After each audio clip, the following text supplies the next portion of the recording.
Hello everyone. In this video we're going to be solving a polynomial equation. We've done this in fourth power and also for third power. Now is the time to do the fifth power. I'll be presenting two methods. Let's go ahead and start with the first one. I'm going to be showing you some of the results because they are very radical, and also show you some graphs. All right, great. Let's start with the first method.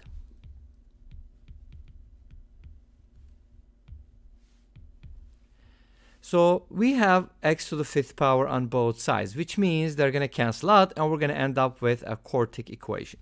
So let's go ahead and expand the right-hand side by using the binomial theorem. This becomes x to the fifth minus 5x to the fourth plus 10x cubed minus 10x to the second power plus 5x minus 1. Great, so we have that symmetry, the signs alternate, so on and so forth. Let's go ahead and simplify this. X to the fifth cancels out, and that's the only thing that cancels out. So we're going to put everything on the left-hand side where 5x to the fourth is positive. So it's going to look like this. 5x to the fourth minus 10x cubed plus 10x squared minus 5x plus 1 equals 0. Awesome. Now, we can go ahead and try to solve this quartic. Obviously, there's a quartic formula, which is quite complicated, depends on solving the cubic, anyways. Or this equation kind of looks symmetrical, doesn't it? Maybe we can do something about it.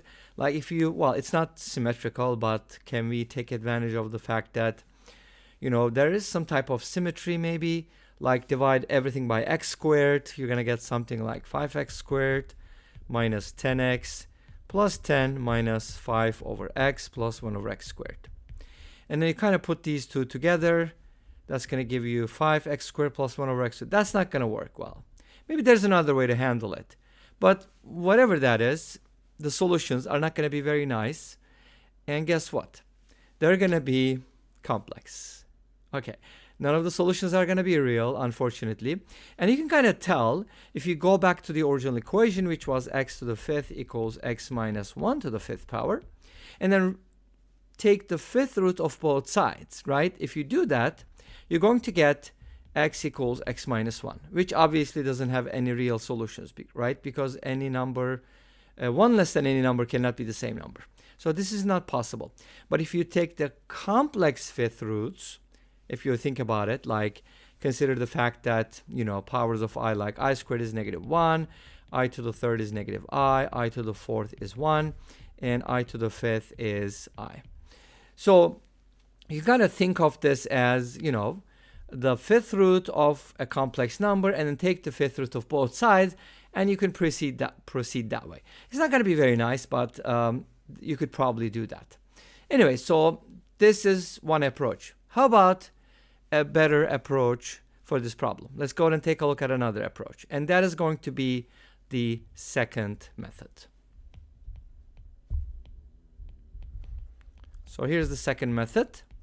So the second method basically depends on a really nice, cool way to use substitution. For these kinds of equations, and x to the fifth and x minus 1 to the fifth could also be on the same side of the equation.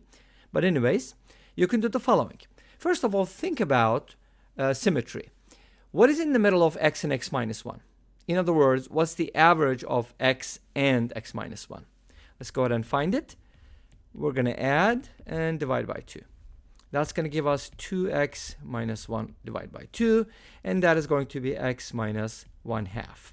So that's in the middle, which means the same distance from x and x minus 1. If you put these on a number line, that's what would happen. X minus 1/2 would be in the middle. Now, here's what I'm going to do. I'm going to use substitution, and let's go ahead and set this expression equal to z. So we're going to set z equals x minus 1/2. And that implies x equals z plus 1/2. And that implies x minus 1 equals z plus 1/2 minus 1, which is z minus 1/2. So this is what I meant by symmetry when I talked about the term in the middle. This is what I meant. So let's go ahead and plug it in. X is going to be replaced with z plus 1/2. So this is going to become z plus 1/2 to the 5th power. And x minus 1 is going to be replaced with z minus 1/2. So we're going to get z minus 1/2 to the 5th power on the right-hand side. Great. Now when you expand everything, obviously, some of the terms are going to cancel out. Some terms are going to be doubled on the same side, so on and so forth. But to keep a long story short, you're going to end up with a biquadratic or a quartic, but it can be turned into a quadratic equation. So something like this. You're going to get the following equation. To keep a long story short, we're going to get this equation. So what am I going to do with this? I'll multiply both sides by 16 to get rid of all the fractions. That's going to give me 80 z to the 4th power plus 40 z squared plus 1 equals 0. So I call this a biquadratic because, or biquartic, whatever.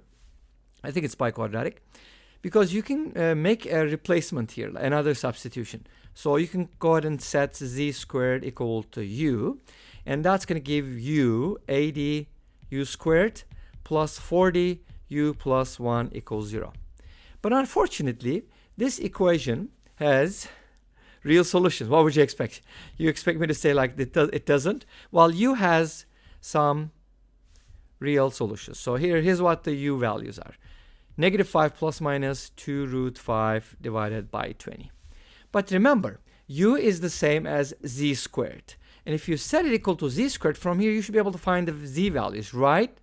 Well, yes and no. You're going to find them, but they're not going to be real. Why? Because -5 plus 2 root 5 over 20, this is the square root of 25, this is the square root of 20, this is a negative number. And obviously this is a negative number, right? No doubt about it. This is also negative, so z squared cannot be negative, it's not real. Okay, great. So anyways, this is going to give you the z values, and they're going to be, and I think z is an appropriate letter for complex non-real numbers, right? And this is going to be the z values. Well, since you find the z values from here by taking the square root, but of course the I will be involved, so on and so forth. So we got the z value, so we can find the x value from here because x equals z plus 1/2. And then from here you can find the x values. So let's go ahead and check a couple things here. First of all, if you find the values, these are the z values, by the way, not y, because I changed the variable later. Anyways, these are going to be the complex solutions we were just talking about, right? Okay, now what happens if you graph this equation? You're going to get something like this, 80x to the 4th plus 40x squared plus, this is a biquartic.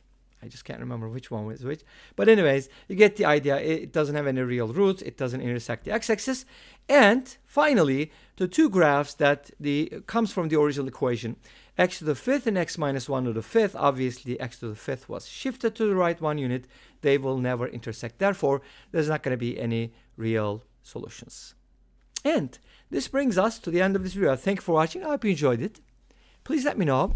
Don't forget to comment, like, and subscribe.